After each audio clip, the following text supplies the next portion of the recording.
إذا السماء انفطرت وقال الربيع بن حسين فجرت اذا السماء انفطرت. ګوره دا اخر سورتونه ټول احوال د قیامت ذکر کیږي. ابو عبیده چې کوم تفسیر کړي مکه امام بخاری کوي هغه کې ګوره د لزان وټ کټ وړاندې نور اخوا د خوا نه کوي. اسمان بصیری شي دا په فلسفه ورا باندې یو درنه سپېړه راځه اسمان هغه وایي چې فلک نه چیرې کیږي او نه یو ځای کیږي او شریعت وایي چې اسمان بصیری شي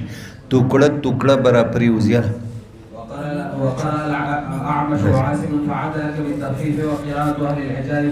بالتشديد. فعدلك چې مشدد چې ډیر په اعلی موزون قد او قامت برابر کړي او فعدلك درمیانه قد او قامت در کړي چې مخفف شي. وهذا معتدل الخلق ومن خفف يعني في أي سورة شاء. الله تعالی په داسې صورت چې الله ته خوښه وه ښایسته بدرنګ اوږد لڼ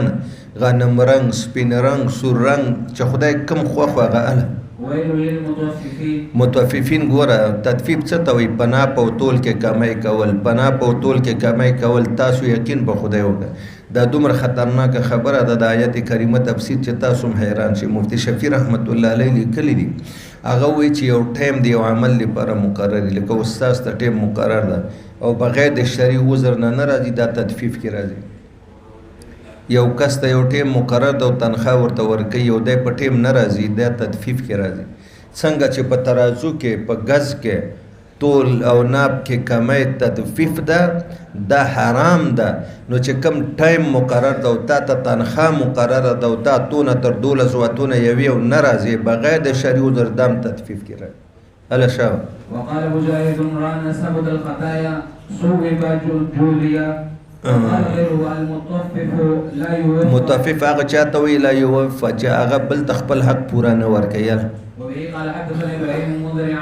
الى اخره عن عبد الله بن عمر رضي الله عنهما ان النبي صلى الله عليه وسلم قال يوم يقوم الناس لرب العالمين حتى يغيب احدهم في رش حتى چې ډوب بشي یو د دینه په خوله کې تر نیمه وګونو پورې. ګوره خو تاسو وګد حدیث ده بعضې به خوله کې تر کعبینو پورې ډوبي بعضې تر ساقینو بعضې تر فخیزینو بعضې تر وریکینو بعضې تر حق و بډه بعضې به تر نوم پورې بعضې به تر عین مریه پورې بعضې به تر غوږونو د خپلو اعمالو په مقدار به نور به 1 میل راکوز شي. اوس ساینس والا وایي چې نور 15,000 کروړه میله لرې ده او حرارت یې موږ نه شو ټینګېدی. نو چې 1 میل راښکته شي نو بیا به څه وي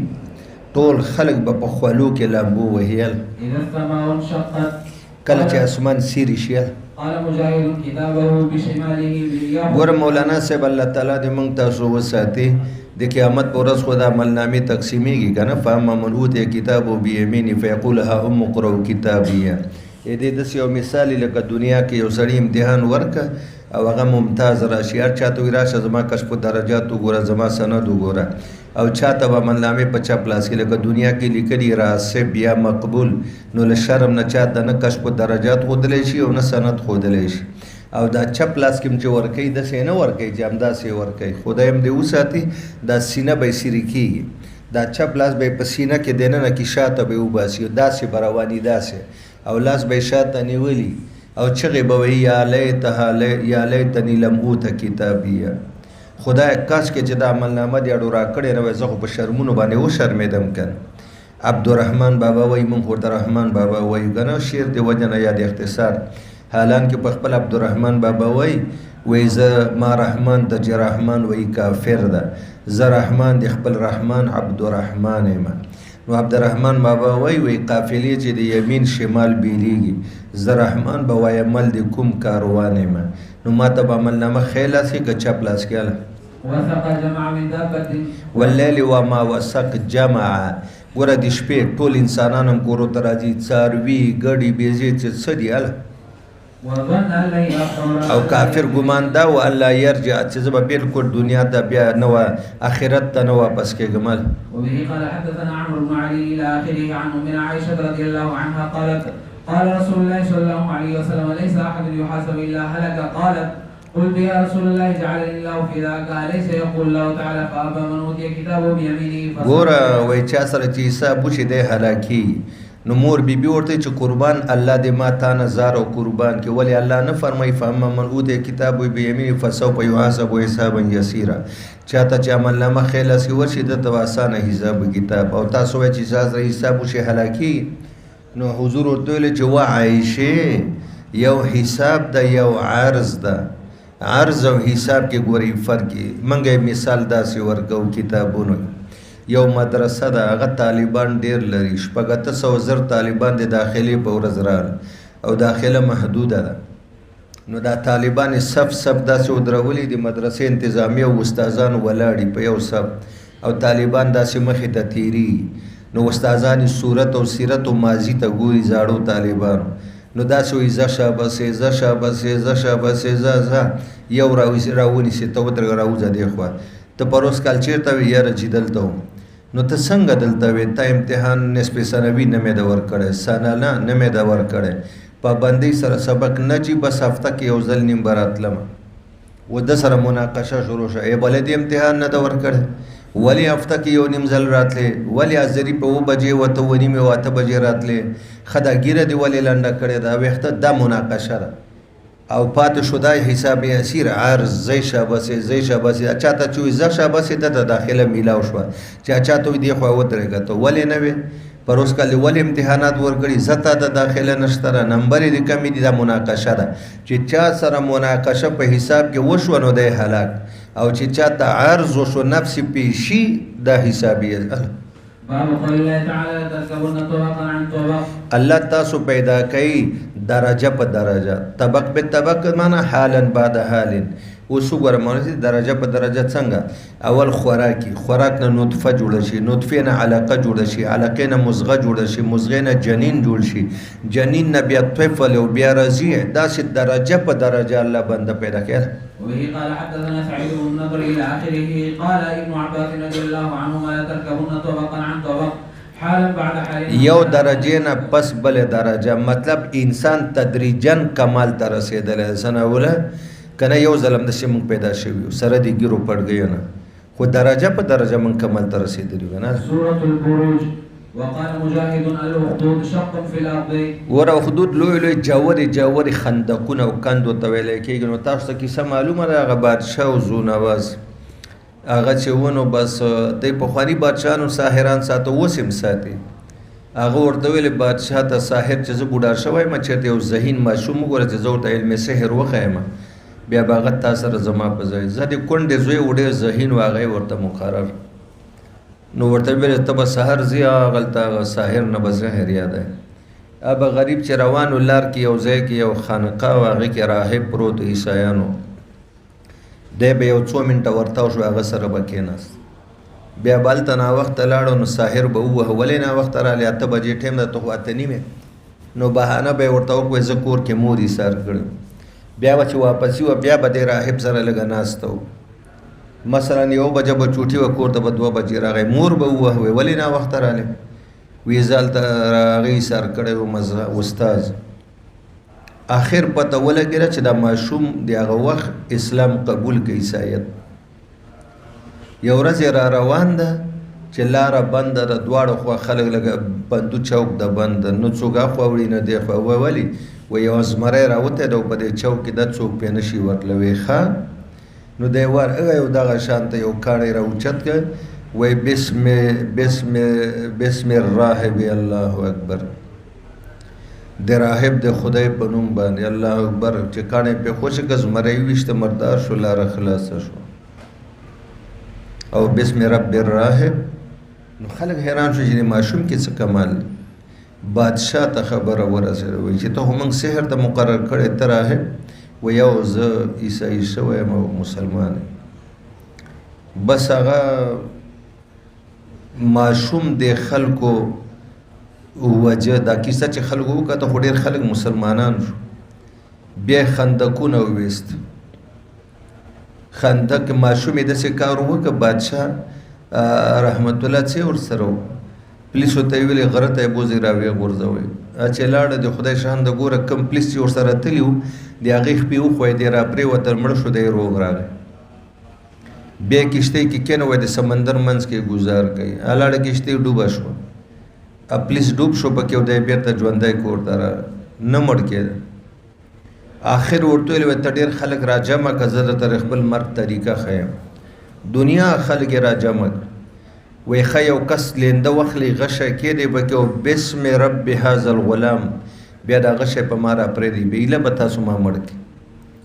هغه چې دا غشی لیندۍ نه خوشې کوی بسم رب هذا الغلام چې ویویشته شهید شو. بس دې سره په زرګونو خلکو ایمان راوړو ویل چې موږ د ماشوم پر رب ایمان راوړو. بادشاه ته وزیران ویل چې بادشاه باران نه تښتېدی ناوې ته کېناستی یو نه ډارېدی دا خو په زرګونو دی سره به څه کوو وی خندقونه وباسئ اور پکې بل کوي چې څوک د دې ماشوم رب یې منلی دې ته یې واچوئ چې نه منې خلاص. ګوره اصحاب الاخدود خاوندان د خندقونو هغې واقع ته اشاره ده. هله شب سورة الطارق وقال مجاهد ذات الرجع سحاب اسمان ذات الرجع د وریځ او د وریځ نه باران بار بار بارانونه کوي.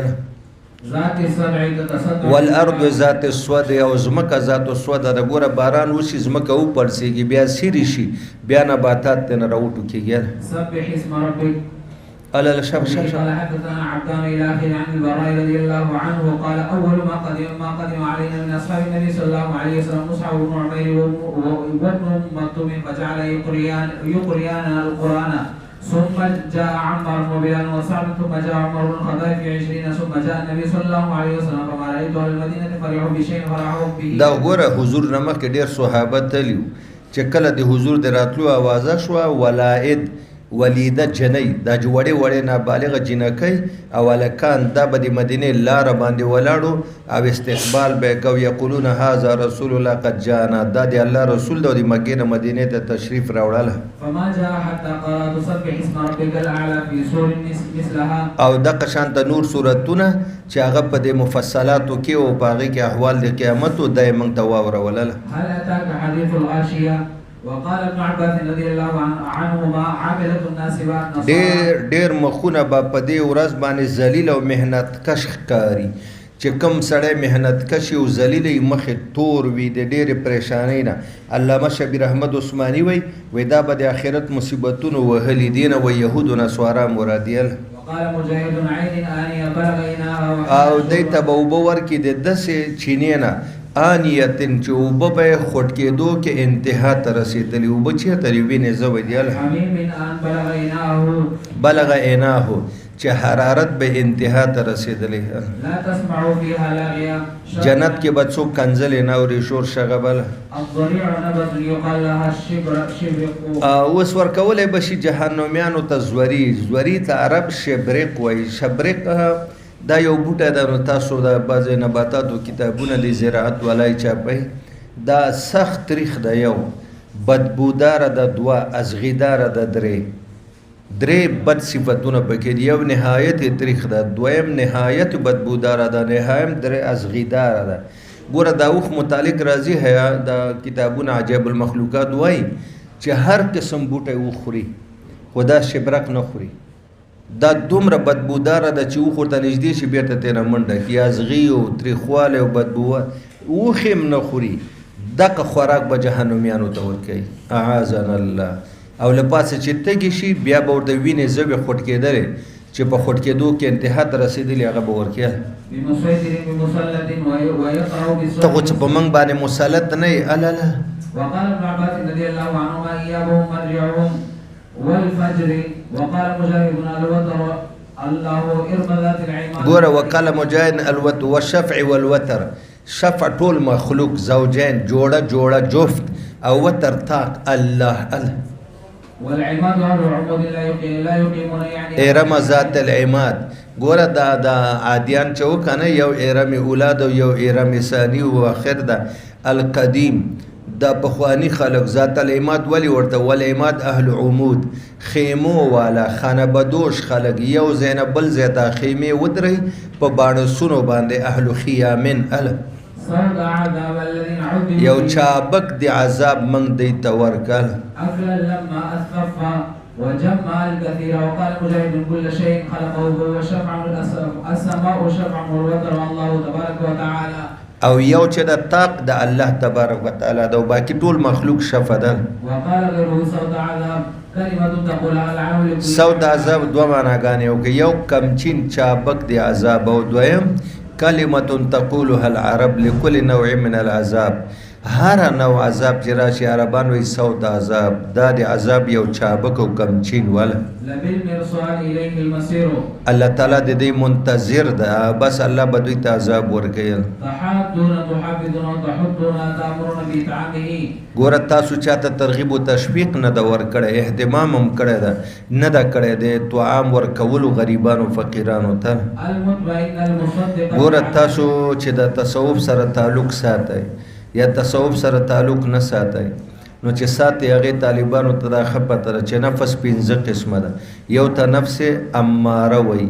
یو ته نفس لوامه وي، یو ته نفس مطمئنه وي، یو ته نفس راضیه وي، بل ته نفس مرضیه وي. 5 شو کنه. نفس اماره یو، نفس لوامه 2، نفس مطمئنه 3، نفس راضیه 4، نفس مرضیه 5. یا ایتها النفس المرضیه يا أيتها النفس إذا أراد الله قضاءت اطمأنت إلى الله واطمأن الله إليها ورضيت عن الله ورضي الله تعالی تا ناراضي ده او ته دی الله ناراضي. فأمر بقبض روحها وادخلها الله الجنة وجعله من عباده الصالحين. وقال غيره جابوا رقبوا الذين جابوا الصخر بالواد وادي القرى کې د سمودیانو کورونه دی بکانی تراشل غرق او کورونه به جوړول. الذين جابوا الصخر بالواد واد نه مراد وادي القرى د مکه ګردونوات دی بدا زین او تراشل او کورونه جوړول. لما رمت واجمع اتيت على اخره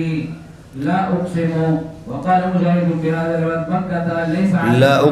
لا اقسم بهذا البلد زماري په مکه باندې قسم ليس عليك ما على الناس فيه من الاسم. مکه کې چې عام مجرمین کم په ګناه کې لا تال دي توستا ملګری دی هغه محفوظ یل. ووالد آدم وما ولد ذنوبا كثيرا والنجدين الخير والشر مذغب مجاعة مطربة أساقط في التراب ويقال فلقتحم العقبة. ګوره جی وستاد وی یتیما ذا مطربه او مسکینا ذا مقربه. ګوره یو سړی د ډېر لوږې د لاسه د تند د لاسه د غربت فقر و فاقې د لاسه ساقط فی التراب لکه ابو هريره نه وي زه به په خاورو باندې پروت وم خلکو بل ابو هريره باندې پیریان دي وې دا به پیریان نه لوږه به وه د دې خلکو ته څه نه ورکوي بلکې د دې یتیمانو د غریبانو مالونه دا کافران خوري. دی نه دی خطلی په ډیرۍ باندې دی نه ډیره کوي حقیقتا نه د مراد چې د تیږو شګو ډیرۍ ده نه عقبې نه مراد د دین اعمال شاقه دي چې کوم په نفس باندې ډیر شاق وي لکه مونځ کول په جمع کې لکه روژه ساتل په ووړي کې لکه حج عمره کول. دی نه دی خطلی په اعمال شاقو باندې چې کوم اعمال په نفس باندې ډیر زیات وروستو د دې عقبه تفسیر کوي وما ادراک ما العقبه فک رقبه. عقبه ډېرې څه ته وایي غلام ازادول دی غلامان نه دي آزاد کړي او اطعام فی یوم ذی مسغبه یا د غربت او فاقې په ورځ باندې غریبانو ته روټۍ ورکول. عقبه دار دا کارونه دی نه دي کړي. والشمس وضحاها وقال مجاهد بضحاها معاصيها ولا زما د قسم په نور و ضحاها او د نور په شغلو باندې. وبه قال حدثنا موسى بن اسماعيل الى اخره انه اخبره عبد الله بن زمعه ولا يخاف عقباها دا ظالمان ګناګاران بدمعشان د آخرت عاقبت او د انجام نه ویریدل. دا ظالمان بدمعشان او دغه بدکاران ګناګاران د عاقبت نه او د آخرت نه او د انجام نه ویریدل. انه سمع النبي صلى الله عليه وسلم يخطب وذكر الناقه والذي عقر وقال رسول الله صلى الله عليه وسلم اذا بعث اشقاها طلب باندې ودرېږه دا چې د صالح علیه السلام نه قوم مطالبه د فرمایشتي معجزې و. تاسو دا قانون معلوم ده چې کومه معجزه الله پاک نبی ته نفس الامری ورکي که چا ومنله ښه ده که نه علی الفور عذاب نه راځي او عذاب مستاصل هم نه راځي چې له سیل مې تباه کړي. او چې کله قوم د خپلې مرضۍ معجزه وغواړي او بیا یې ونه مني نو عذاب فی الفور او مستاصل عذاب راځي. وی موږ ته له دې صفا غونډۍ نه د اوښه د لسو میاشتو بلار به هغه ځای وخوځېده اوښه راووته هذه ناقة الله لکم آیه دا د خدای اوښه ده نو بس فلا تمسوها بسوء چې چېرته هم څریږي څه به ورته نه وایه یو چینه و سمودیانو به ترې نه اوبه څښلې و یو ورځ به تاسو اوبه څښئ یو ورځ به د اوښې نمبري خو چې په کومه ورځ اوښه اوبه څښي تاسو به نه ورځئ او په هغه ورځ به تاسو ته دومره شوده درکړي چې ټول قوم ته به رسي او چې چېرته چریږي څه به ورته نه وایي بیا دا قوم دی ویلی چې مړه دا اوښه موږ ډېر تنګ کړو یو ورځ مکملې اوبه دي چې نیسکي دلته یوه ښځه وه ډمه وه رنډۍ وه په دې قوم کې او دوی لوریانې وې دا م رنډۍ وه او لوریانې م رنډۍ وې دی بیا داسې چل وکړه دا قوم دې ته وویل چې موږ به تاله پیسې درکړو یو محفل جوړ که شراب راوړه او یو ظالم بدماش و قدار بن سالف هغه راوغواړه او هغه یې ښه په شرابو باندې مسک او خمار یې که او ښه ډېر ډانسونه ورته وکړه بیا چې ښه خماري بیا ورته ووایه چې دا اوښه مړه کړه چې دا مړه کړي هغه یې راوغوښته نو چې ښه ډېر شراب یې ورباندې وڅښل او د هغې نه پس دا ډمه به راتله او د دې ظالم بدماش په غۍ کې به ناسته وه چې زم له تا نه زار او زما دواړه لوریانې هم په تا قربان و دا اوښه مړه کړه بس هغه راپاڅېده دی درې صفته ذکر کړي قبیحه عزیز عارم منی نو حضور علیه السلام وایي هغه داسې ظالم او طاقتور و لکه ابو زمعه چې په دې وخت کې ده ابو زمعه هم دقه شان دا درې بد صفتونه پکې و اوس عزیز چاته وایي عزیز وایي طاقتور او عارم ویلی کېږي شریر شرپسند او عارم ویلی کېږي بدماش دا سړی عزیز و طاقتور او عارم و شرپسند و منیع و ډېر لوی بدماش په قوم کې لکه ابو زمعه چې ده دا قزار بن صالح اوښه یې مړه کړه نو فعقروها فدمدم علیهم ربهم بذنبهم فسواها ولا یخاف عقباها دا کار خو یې وکړه خو له انجام نه خبر نه و چې موږ سره به بیا څه کي وایه اوس وذكر النساء فقال يعمد احدكم فيجد امراته جلد العبد فلعله يضاجع من اخر يوم په همدې مجلس کې نبی پاک د قدار نه پس دا وویلې آیا اراده کوي یو د تاسو نه خپله ښځه وهي داسې لکه سړی چې غلام وهي فلعله یضاجعها من آخر یومه وی عجیبه خو دا ده سحر یې ووهي لکه د غلام او د وینځې په شان او بیا چې شپه شي بیا وایي راځه که نه چې دواړه سره څه ټکو پو کوو دا پر لطفه پر کیفه معامله م ورسره کوي جسماني تعلق هم ورسره نشي خوند او مزه او سحر یې وهي د وینځې غوندې دا دوه کاره وشو دریم ثم وعظهم فی زوحکهم من الزرته په دې مجلس کې د یو چا نه هوا خارجه شوه سره د اوازه چې هوا خارجه شوه نو نور وخندل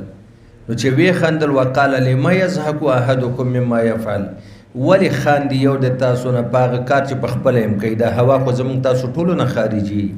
وقال ابو معاویه حدثنا هشام عن ابي عن عبد الله بن زمعه قال النبي مثل ابي زمعه عم الزبير بن عوام زبیر ابن عوام د نبی پاک د ترور خاوندو دا د تر زوی و د هغه نامه ابو زمعه وه وی دا قدار بن صالح قوم صالح کې داسې و لکه زما په دې امت کې او قوم کې چې دا ابو زمعه ده والليل إذا يغشى قال ابن عباس رضي الله عنهما بالحسنى بالخلف بالحسنى د دې بدرې معنا کده بالحسنى تکذیب کوي په بدله د نیکۍ چې نیکۍ بدله نشته تکذیب کوي په ملت اسلامیه تکذیب کوي په شریعت محمدیه وقال مجاهد تردى مات وتلذى توهج بج جانم ور بلمبه کوي داسل وقال عبيد بن عمير تلذى باب والنهار إذا جلى إذا تجلى زماري قسمي په ورځ چې کله شغلې راوچت شي وبه قال حدثنا قبيصة بن عقبة إلى آخره عن القمة قال دخلت في نفر من أصحاب عبد الله شام فسمع بنا أبو الدرداء فأتانا فقال أفيكم من يقرأ فقلنا نعم فقال دې باندې ځان پوي گئی ابو الدرداء شام ته مخ کې تلو ورپسې حضرت القمه او د ابن مسعود ډېر شاګردان لاړ الته ابو الدرداء خبر شو چې مدینې نه القمه راغلی دی ابن مسعود شاګرد ورسره نور ملګري دي وی تاسو کې کم یو ښه قاري ده نو ټولو ما ته اشاره وکړه القمه وی ما ته وی اقرا وایه که نه فقرأت واللیل اذا یغشى والنهار اذا تجلى والذکر والانثى وما خلق الذکر والانثى والذکر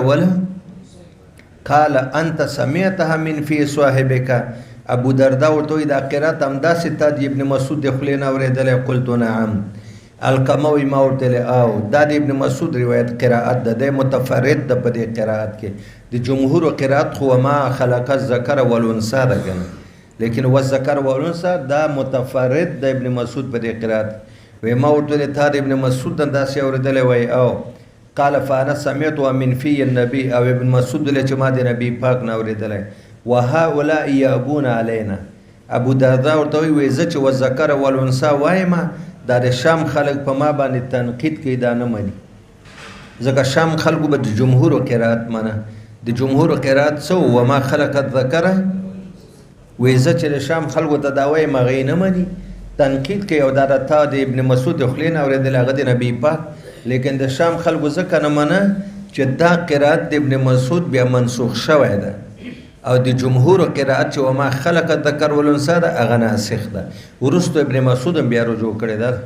باب قول الله تعالى وما خلق الذكر والانثى وبه قال حدثنا عمر بن حفص الى اخره عن ابراهيم قال قدم اصحاب عبد الله على ابي الدرداء فطلبوا فوجدهم فقال ايكم يقرا على قراءه عبد الله قال كلنا قال فايكم احفظ فاشار الى علقمه قال كيف سمعته يقرا والليل اذا يغشى قال علقمه والذكر والانثى قال اشهد اني سمعت النبي صلى الله عليه وسلم يقرا هكذا وهؤلاء يريدني على ان اقرا او د شام خلک اراده لري چې وما خلق الذکر والانثى وې د جمهور قرائت ده قسم په خدای که زه د شام د خلکو مانه مدا چا ویل ابو دردا ویل باب قول الله تعالى فاما من اعطى واتقى وبه قال حدثنا ابو نعيم الى اخره عن علي رضي الله عنه قال كنا مع النبي صلى الله عليه وسلم في بقيع الغرقد في جنازته فقال ما منكم من احد الا دا ابو دردا چې وذکر والانثى ویل د تم د نسخ قرات نو رسیدل شابه الا وقد كنت ومقعد من الجنه ومقعد من النار فقال يا رب بقیع الغرقد کې جنازه کې ویل چې هر شاته خدای یو کور جنت کې لیکل یو جهنم کې لیکل فقالوا یا رسول الله فلا نتکلوا مولانا صاحب واوره وستاد دا وی صحابه او مشکات کوم تاسو ویل چې صاحب د هر چا کور معلوم ده یا جنت کې یا جهنم کې نه عمل څه د پر کو ففيما العمل دی عمل بیا څه فائدہ ده یا دا د جی راځي د تقدیر په فیصله به توکل او بر وسو کو هغه آسان کار ده عمل ګران ده دا ګران به پریدو آسان باندې به عمل کو نبی پاک ورته خبر او چې نه هر سړی د عمل کوي عمل به ورته دی هغه کور لار آسان کی اوس دغه ځکه تاسو یو قاعده یاد کړئ او کدا قاعده یاد کړئ نو ان شاء الله بیا به در باندې په باب د تقدیر کې خبرت ناراضي زیات مسلې چې موږ ته مشکل راځي په باب د تقدیر کې راځي یو تقدیر ده یو تدبیر ده تقدیر زما او ستا په اختیار کې نه ده او نه له تقدیر نه مو ته خبرې ته نه زمون په واقع ده تدبیر زما او ستا په اختیار کې ده اوس ټیک شو موږ ته پته را چې موږ ته بیماری په تقدیر کې لیکلې و دا را ته پته نشته را چې یاره دې بیماری پسې مرګ لیکلی که صحت یې لیکلی نو موږ تدبیر نه کوو ځو نه هسپتال ته ډاکټر ته ورځو عامل ته ورځو دم دوام کوو دارو درمل هم کوو نو چې ته تقدیر باندې عمل کوې وایي چې عمل ته څه ضرورت نو بیا درو ته څه ضرورت ده خو تقدیر کې ته بیماری لیکلی دی یا به مړ کېږي یا به ښه کېږي صحیح ده بیا عامل ته ولې ځې او بیا ډاکټر ته ولې ځې دې ته تدبیر وایي ته به تدبیر کوې ته به کوشش کوې چې ګوندې ماته صحت لیکلی او د هغې دپاره دا اسپتال او دارو دا ټیسټونه او یا دا دم دوه راته لیکلي تدبیر ستا په اختیار کې دا به ته وکړې تا ته به لاره تقدیر اسانه کړي که صحت یې ورته لیکلي دارو استعمال که دمونه واچوه ښه به شي اوس ګوره وفي السماء رزقکم رزق مقسوم رزق لیکلی ده او تقسیم بیا موږ پسې لاهور ته کراچۍ ته سعودي عرب ته ولې ځو خو دا تدبیر کوو که نه چې کوم رزق یې موږ ته لیکلی چې د هغې حصول موږ ته اسانه شي تدبیر ستا کار ده ته تدبیر کوه تقدیر د خدای کار ده تدبیر به تا ته د تقدیر لاره اسانه کړي چې کم کور یې درته لیکلی ده ګوره دا خلک چې کفر کوي په خپل اختیار یې کوي که نه کوي دا زنا په خپل اختیار کوي که نه کوي شراب او قتل په خپل اختیار کوي که نه کوي بدی ځان ته پر خپل تدبیر باندې جهنم لاره اسانه کوي جهنم کور ته به لاړ شي وزارت ته راغلی مدرسې ته دا د جنت لاره د طالب العلم طالب الرحمن تا د جنت کې کور لیکلی تا تدبیر وکړه دا یې لاره ده بل خانقاه ته لاړه هغه تدبیر وکړه هغه یې لاره ده یو ته یې لیکلی کور به جهنم کې هغه سهار لاړه شمې سینمات هغه لاړه شراب خانې ته رنډۍ خانې ته د جوارۍ اډې ته چا قتل پسې لاړه اجرتي ده هغه ځان ته په خپل تدبیر د جهنم لاره اسانه بل دا دنیا دارالعمل د ته عمل کوه بل دا دنیا دارالاسباب د ته اسباب په کار واچوه بچه کم ځای درته خدای لیکلی چې ته خپل تدبیر کوې او عمل کوې او اسباب په کار اچوې هغه ځای ته به دې الله ورسوي وایي فقال اعملوا فكل ميسر ثم قال فاما من اعطى واتقى وصدق بالحسنى فسنيسره لليسرى واما من بخل واستغنى وكذب بالحسنى فسنيسره للعسرى دته موږ د جهنم لاره وښیي اول آیاتونه د ابوبکر صدیق په حق دي او اخري دي ابو جهل اله باب قول الله تعالى وصدق بالحسنى وبه قال حدثنا مسدد الى اخره عن علي رضي الله عنه قال كنا قعودا عند النبي صلى الله عليه وسلم وذكر الحديث باب قول الله تعالى فسنيسره لليسرى وبه قال حدثنا بشر بن خالد الى اخره عن علي رضي الله عنه عن النبي صلى الله عليه وسلم انه كان في جنازه فاخذ عودا ينقص في الارض ورکه تاسو خیال کړئ کله چې سړی تدبر تفکر کې ناست یو ډکه لاس کې واخلي ځمکه کې داسې وهي نو حضور سر مبارک کته کړه او لاس کې ډکه او ځمکه پیګاروله ویل ما منکم من احد الا وقد كتب هر یو کس چې ده نشته په تاسو کې یو کس مګر الله هغه ته کور لیکلی یا جهنم کې یا په جنت کې قالوا يا رسول الله فلا نتكل فقال اعملوا فكل ميسر فاما من اعطى واتقى وصدق بالحسنى څوک چې د الله په نوم باندې زکات ورکوي پرهیزګاري کوي او تصدیق کوي په کلمه حسنا په بدله د نیکۍ یا په جنت یا محمدي شریعت ملت اسلامي کلمه د توحید فسنيسر لليسرى باب قول الله تعالى وما من بخل واستغنى آیاتونه د ابو جهل متعلق چې بخیل او ځان مستغنی غړي دی الله کلمه توحید او شریعت محمدی نه وبه قال حدثنا يحيى الى اخره عن علي رضي الله عنه قال كنا جلوسا عند النبي صلى الله عليه وسلم قال ما منكم من احد الا وقد كتب مقعده من الجنه ومقعده من النار قلنا يا رسول الله فلا نتكل قال لا اعملوا فكل ميسر ثم قال هر چا د بلاره تقدیر اسانه شي اوس ګوره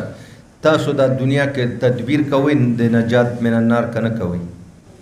تدبیر کوئ د دخول وصول ال الجنه کنه کوئ خو ته د جنت لار اسانه جهنم نه بچ کافر تدبیر کوي د جهنم ته وزي جنت تخلاص واله باب قول الله تعالى وصدق بالحسنى به قال حدثنا عثمان بن ابي شيبه الى اخره عن علي رضي الله عنه قال كنا في جنازه في بقيع الغرقد فاتانا رسول الله صلى الله عليه وسلم فقعد وقعدنا حوله ومعه محضر فنكس فجعل ينقص بمحضرته ثم قال ما منكم من احد وما من نفس منفوسه الا قد كتب وكان من الجنه والنار والا قد كتبت شقية او سعيدة چې دا په بدبختي او غدا باندې بختي فقال رجل يا رسول الله افلا نتكل على كتابنا وندعو العمل فمن كان منا من اهل السعاده فسيسير الى اهل السعاده ومن كان منا من اهل الشقاء فسيسير الى عمل اهل الشقاء قال اما اهل السعاده فييسرون لعمل اهل السعاده چې کوم نیک بخت دي خدای په دنیا کې د سعادت لارې ورته آسان وي اهل الشقاء فييسرون لعمل اهل الشقاء ثم قال فاما من اعطى واتقى وصدق بالحسنى باب قول الله تعالى فسنيسره للعسرى وبه قال حدثنا ادم الى اخره عن علي رضي الله عنه قال كان النبي صلى الله عليه وسلم في جنازه فاخذ شيء فجعل ينقض في الارض اسجد خلق په تقدیر اعتراض کوي ګانه و دا ګوره خور ته پته ده چې رزق په تقدیر کې لیکل ده بیا د دې لټولو لپاره څومره لارې لټي کم کارونه نه کوي دا ورته پته چې زه بیمار یم دا بیماری تقدیر کې لیکل ده یو هسپتال یو ډاکټر نه پری دا تدبیر د صحت لپاره کنه خدای په شان ته به د آخرت کې دنه جنت د لټولو تدبیر جوړه دنیا کې الا وقد كتب مقعده من النار ومقعده من الجنه قالوا يا رسول الله فلا نتكل على كتابنا ونذر العمل قال يعملوا فكل يسر لما خلق له اما من كان من السعاده فيسر لعمل اهل السعاده واما من كان من الشقاء فيسر لعمل اهل الشقوه ثم قال فمن عاد واتقى وصدق بالحسنى سورة الضحى مولانا صاحب سورة الضحى کې د نبی پاک درې حالات بیانېږي درې انعامات بیانېږي درې اوامر او نواهی دي تاسو وګورئ اول ورته الله فرمایي الم یجدک یتیما فآوا د دوحه سورت سبب نزول بمراش تم یتیم نوې پیدا کړي دا یو حالت شو انعام فآوا تا تم بیا زید درک په غیږ د عبدالمطلب زکه چې دای پیدا کېده محبوب پاک نو عبد الله صاحب شل کلنۍ نواله تر 25 کلنۍ په دې درمیان کې وفات و دیلا د مور بیبي په نفس کې و چې د وفات شو او بیا د شپږ کلو په عمر کې چې مور بیبي یتیم و یسیر شو فآوا بیا مې د عبدالمطلب په غی کې ځای درکړ یو حالت یو انعام ووجدک دوالا فهدا د دوال معنا غونه کې چې کوم مشهوره ده ووجدک دوالا غافلا عن احکام الشرعیه فهدا ته مې پیدا کړې نا خبره له احکامو د شریعت نه دویم حالت فهدا بیا مې د وحی په ذریعه احکام درته وښودل د هدایت دریم حالت ووجدک عائلا ته مې پیدا کړې غریب فاغنا انعام مې در باندې وکړې بیا مې غني کړې په نکاح او په مال د خدیجه الکبرا درې حالت او درې نعمت اوس فاما الیتیم فلا تقهر چونکې خپل د یتیم قتل ده بل یتیم ته غوسه کېږم واما السائل فلا تنهر خپل در باندې غریبي تیره ده بل غریب راټم واما بنعمت ربک فحدث تم علم دنه و اسمان نه درته راغی اوس دا علم خلکو ته بیانوه یو درې تپوسونه د مکې مشرکانو کړي د یهودو په سازش باندې درې تپوسونو د اصحاب کهف په ذوالقرنین او د قرنګ د روح متعلق رسول الله ورته سأخبرکم غدا سبا به جواب درته وایم انشاءالله یې ونه ویلې بس هلته وحی بنده شوه ام جمیل چې خپله چاچي وه هغه به راتلی محمد شیطان دې نه راځي العیاذ بالله دې به طعن لګو الزام او کنځلې به یې کولې د دې دغه خطاب دا جاهلانه معاندانه او احمقانه او ته خپل خدای پرېښودې دشمني در سره شروع کړه بل طرف ته خدیجه بیبي و رسول الله مبارک به جړلې چې جبریل نه راځي ته به یې شوه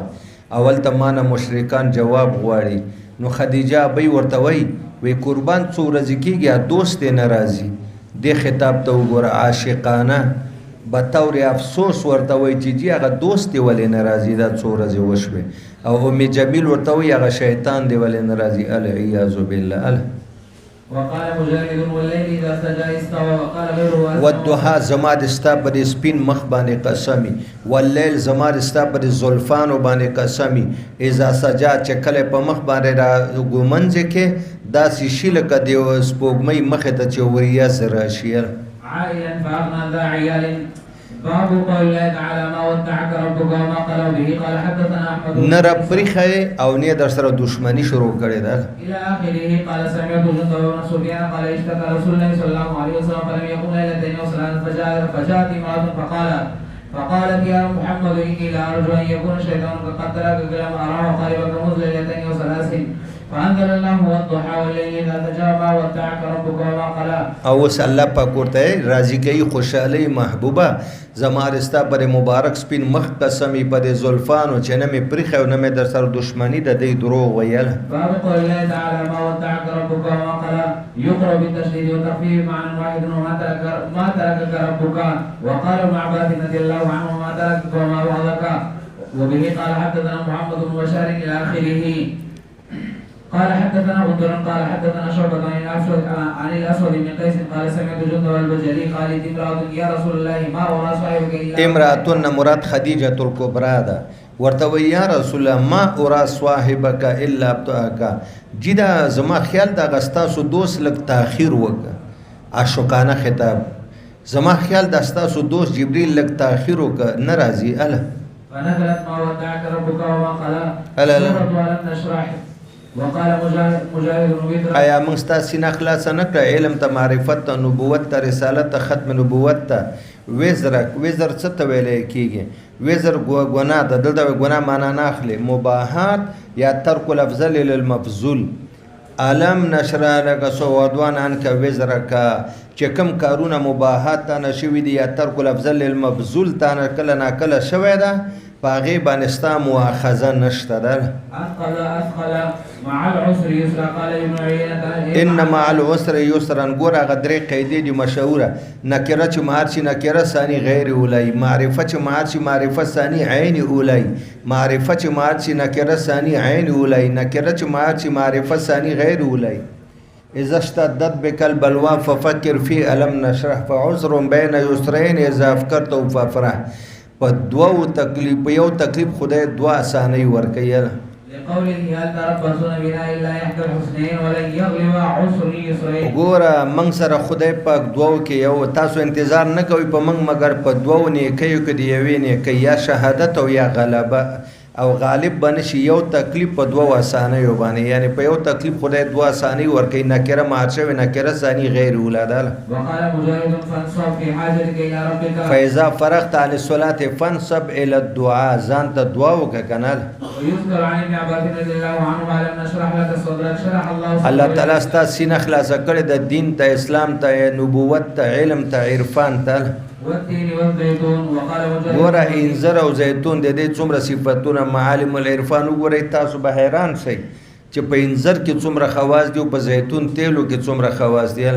والتين والزيتون الذي ياكل الناس. چې دا مسلمانان خوري انځرم خوري او زیتون خوړل کېږي سکل کېږي لاس او په غوړیږي ترکاری په کې پخېږي هر قسم ته فائدہ پکې ده. يقال فما يكذبك فما الذي يكذبك بأن الناس يدانون بأعمالهم. یعنی فما الذي يكذبك بأن الناس يدانون بأعمالهم. دا ته چې کومه خبره خلکو ته کوي چې هر چا ته به خپل اعمالو بدله ملاويږي په دې خبره کې ستا تکذیب څوک کوي. كأنه قال ومن يقدر على تكذيبك بالثواب والعقاب. څوک شته چې دومره قدرت ولري چې ستا تکذیب وکړي په ثواب او په عقاب چې په نیکو اعمالو ثواب نشته او په بدو عذاب. وبه قال حدثنا حجاج بن الحارث الى اخره قال سمعت البراء ان النبي صلى الله عليه وسلم كان في سفر فقرأ في العشاء في احدى الركعتين بالتين والزيتون